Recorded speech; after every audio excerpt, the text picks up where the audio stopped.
So this is the cluster of MCF7, which is the cancer cells. It's kind of trying to get into this direction and more of like recruiting other cells over to join the cluster.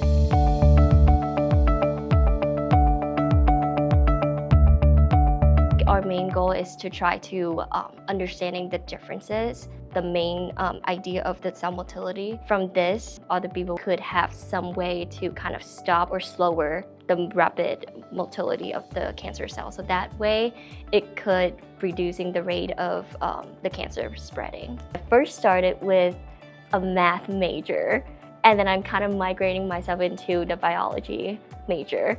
So that's a big of a change. The research experience have brought me up a lot of opportunities. For me as a freshman, I wouldn't even imagine myself being able to get more hands-on with this kind of super impact project.